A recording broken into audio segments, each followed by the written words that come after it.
Hi, welcome to our review. So today we're going to be reviewing the JUCY Chaser. So obviously this is from the company JUCY and this is their Chaser version. They do have numerous other versions, but we went for the Chaser. So there are actually two generations of the Chaser. There is a 1 and a 2. This is their first gen. We are currently on the South Island. When we was on the North Island we had a generation 2. There are slight differences in the vans and we will talk about them as we're going around. So on this side you have your electrical hookup, which obviously is self-explanatory. If you're going on a paid campsite that does have a powered site for you, then you just plug it into the power there. One of the big differences between the generations is that this door here, which is the driver's side door, sliding door, doesn't actually open. Whereas on the second generation it does. So second gen, the door would open. There would be a little compartment here that would storage for things there, and you would fill up your fresh water around here. So slightly different for this one. We have the fresh water filling up hole, whatever you want to call it, here. Pops open like that. There is a hose provided with this, which you just pop in to connect it to a tap, and this will fill up the camper to 80 litres of water, which actually does last a good few days, especially very useful if you're freedom camping, because obviously you have a tap inside, a shower. But yeah, that's pretty much this side, so we'll show you around the back on the other side. And so we'll start from the grey water.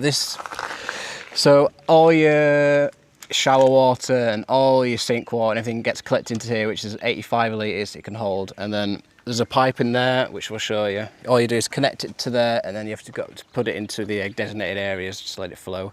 It's a little pull thing, it's simple to do.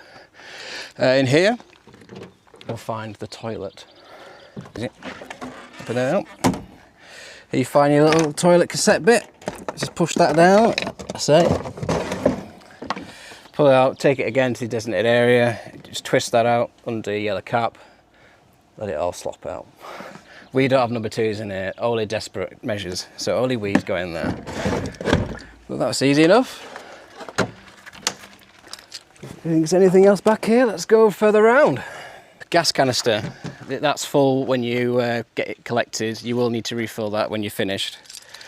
So again, with your keys, nice and easy, just need to twirl that on, back off again. To take it off again, it's simple, just unwind, take it off, take it to a refilling station, pop it back in again, or you can get a whole new canister and just swap it. Right, close that up. We've got an outside light. Never actually used that yet, but it does work, I guarantee that. It's 91 unleaded petrol, so speaking of that, it's not the most economical van we've had. Fuel consumption isn't fantastic, because it is a 20-year-old, van now.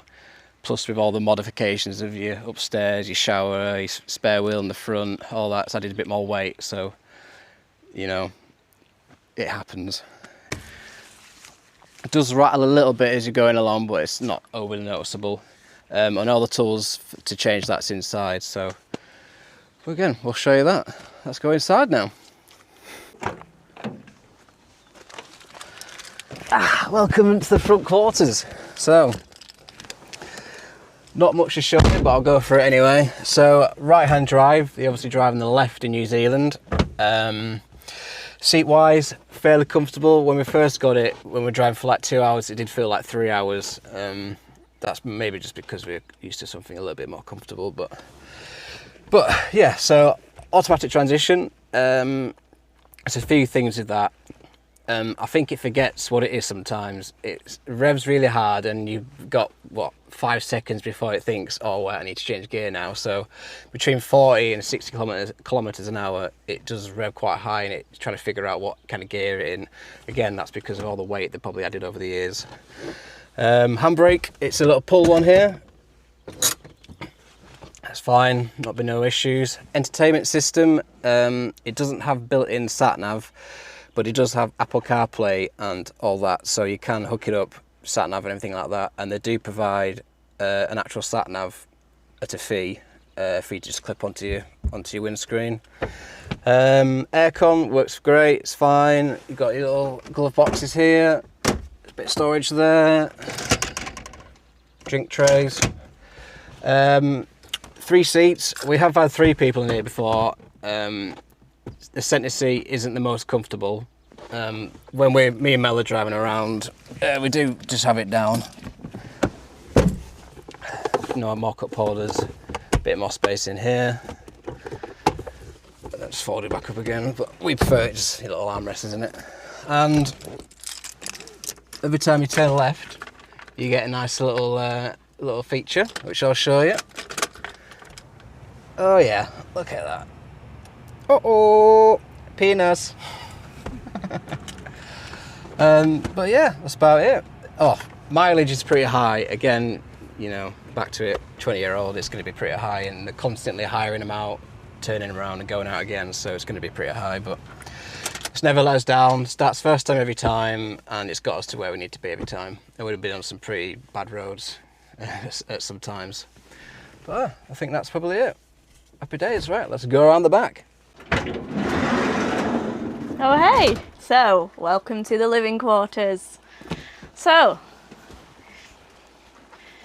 I can stand up, which is very good. It's very useful because Will and I are both shorties, but I think the inside is around 1.9 meters, so if you are slightly taller you should be okay in here.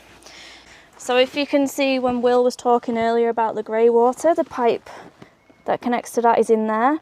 There is also a jack in there as well, not a literal jack, a car one. So this little panel here is all the electrical switches. So you've got the lights, you've got the fridge, you've got the water pump and this ACC. So when we did first get the camper, the ACC did throw us off a little bit, because if you don't have this switched on, then the screen that's in the front doesn't work, and also it makes the USBs work. And if you just come in a second, you can see in this generation we've got speakers on the ceiling, so you can have a little party in the back of here if you want to. So this L-shaped actually just turned into a bed. So there's 2 beds in here. Will and I have been sleeping in the one that's just up here, which we just use as storage during the day, and he'll show you how they work. So storage wise, under here, little cubby hole, which I was talking about before, that's got your hose pipe in, and that's also where your electric wire lives. Another one, storage in here. Currently got nothing in there. So we've got more storage under here, which as well, I'll just move this out of the way because I'll show you. So we need this pole. Doesn't matter which way round it goes, slows into the hole. And then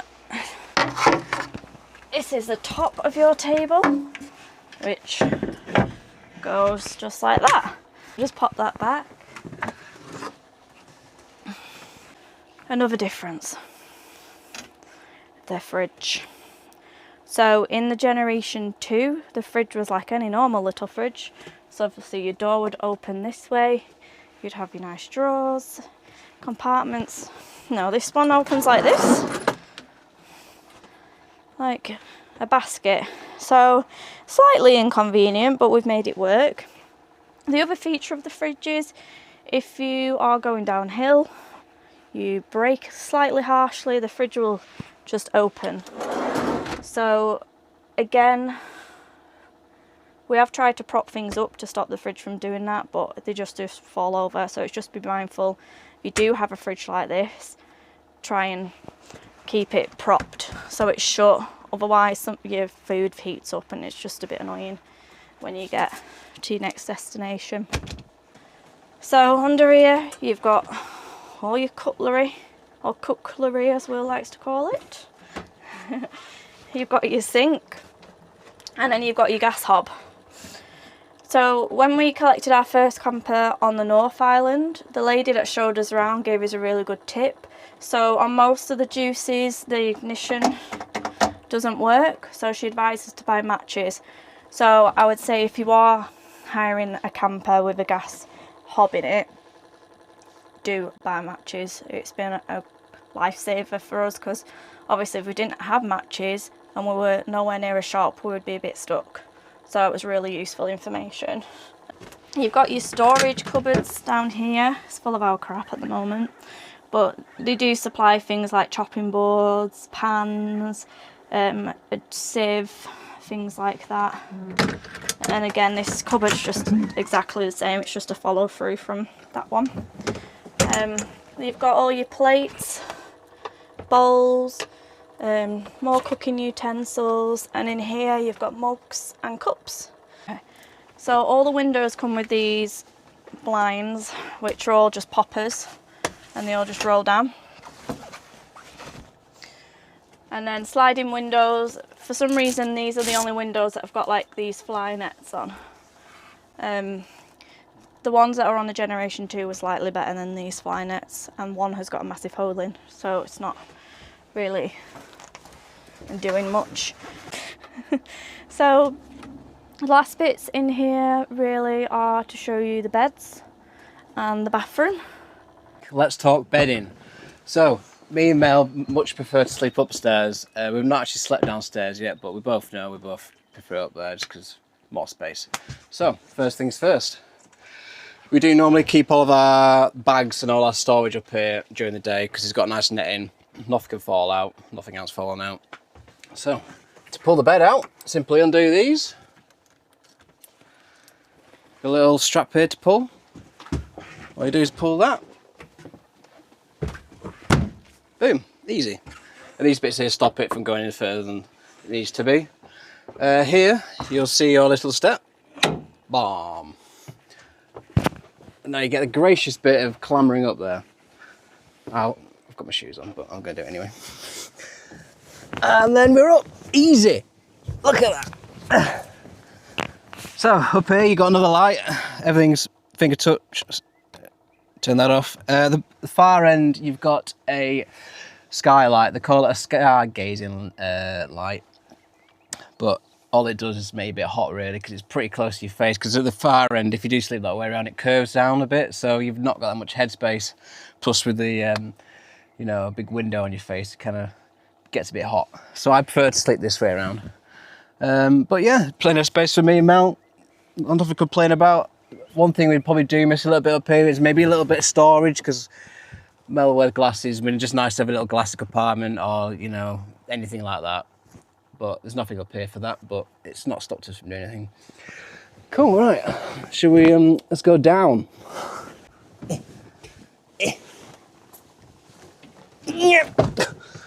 Right. All you do is make sure your bed is at the front again, otherwise we'll push back. There you go. Simples. Let's clip that back up again so I don't hit my head on it. Cool, right. Downstairs bed. So it's all stored behind the back, these two front seats. Here it goes. So first bit, that's the topper, so mattress bit. And here's your bottom board. Yeah. Right, and this slides into this little groove here.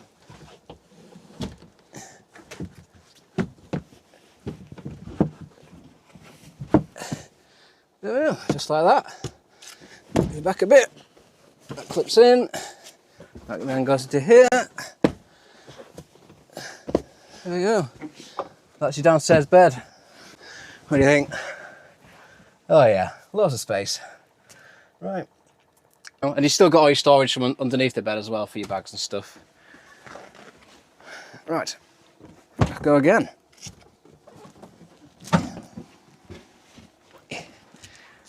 Does have to go the right way around, doesn't it?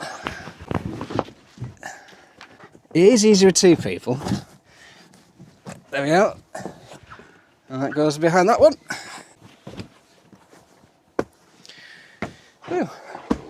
back to normal again.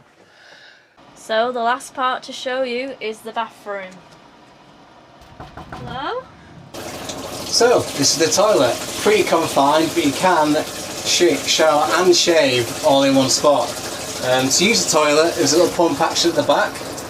The previous one we do prefer a little bit because that was more electric, so you have to press that. Unfortunately, this one you got to pump it. The shower itself does get quite hot. I prefer a bit cooler when I'm on air, so it's, you know, a bit more refreshing. Also, if you on the till, your drainage won't go down, so you have to be fairly flat for it to actually drain.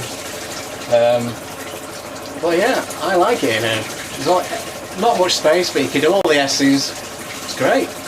Nothing else to say really. Right, let's do a quick overview of everything we talked about. The good, the bad and the ugly. So, good points for me. I would say you have literally got everything you need in there for wild camping, campsites, everything like that. Something I've not mentioned, there is a solar panel up there, and that dealing with your secondary battery, everything gets charged through the night. We have no issues with that. Everything in the fridge stays nice and chilled. My power banks are all full in the morning.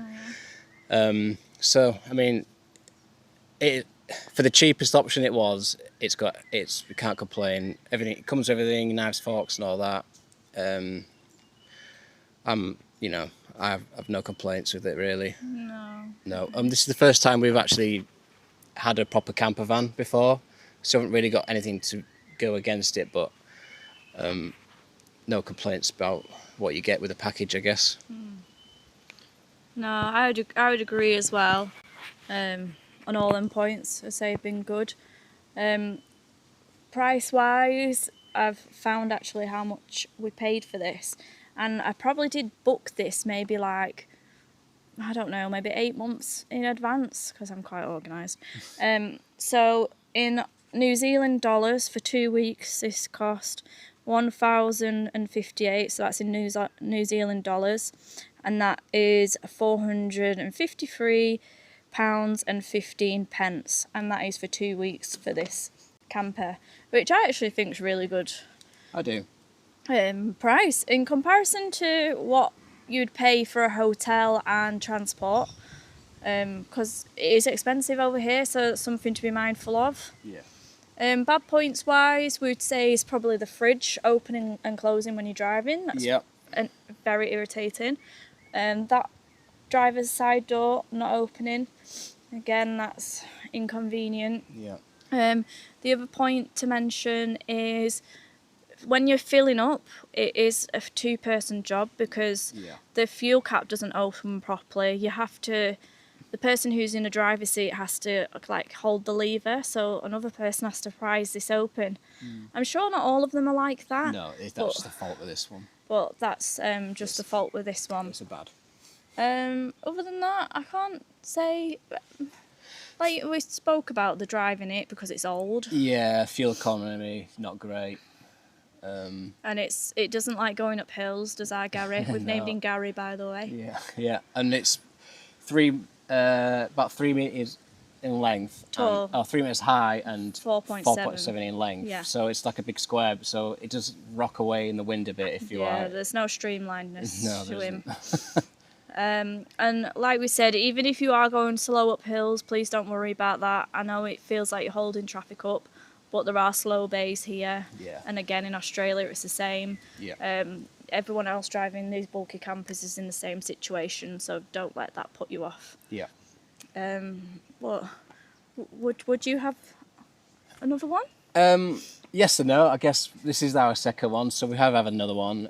But I probably would lean to maybe looking somewhere else. Not that we hate this one, obviously, but because there's so many different brands, different layouts, colours, different themes going on, it's be just good to look shop around a bit, I think. Yeah, definitely. We got this one because it was the cheapest. Yeah. And it is a big company out here. You'll see them driving everywhere. Yeah, and it's a custom. If you see another JUCY on the road, you have to wave to them. You do, yeah, you do. Because you're part of the JUCY community when you're driving a JUCY. You are. So keep that in mind. If you don't wave, then... You gotta wave, you gotta wave. But yeah, we have really enjoyed having this camper, and it's been a lot of freedom, and I would highly recommend, if you are coming to Australia or New Zealand, to get a camper. Yeah. It's just, we've just done loads of stuff, we've seen loads of stuff, we've had the freedom to drive there, and yeah, highly recommend. If it's not a JUCY, then there's, like Will said, there's loads of other companies, but this is just our experience with this, and yeah, it's been all right. Yeah, I'm happy with it. Anything else? I suppose another bad point for me is maybe the communication between JUCY. Yeah. They don't respond to emails. No, It took them over 3 weeks to respond to one to me. Thankfully, we've got Will's brother who was able to call them, and they did finally answer. So that's another thing to be mindful of, to make sure you do have calls on your phone to ring them. Obviously, we've got calls to make emergency calls, but that was another thing, wasn't it? And also, when you do collect any camper vans of any form, just make sure you do a video of literally everything. Yeah. Everything. So when you return it, they can't come back to you and be like, oh, this is new. And you're like, no, sorry, I've got the film footage. Yeah, I've done that for all the ones I've hired. Just it doesn't take long, but it could save you thousands of pounds. Is this, you know, it's a scuff from someone else on the bumper or anything like that? Just document it, so there's no come back on yourself. There's a few like stone chips on the window in there I've filmed and stuff like that. So just make sure you do that, just to save yourself, really. But if there's anything that we've missed and you want to know about, then just ask us, and we're more than happy to answer any questions. Absolutely. But Yeah. I think we'll wrap it up, do you think? I think so. All right. Happy days. Well, thank you. Thank you. See you in the next one. Bye.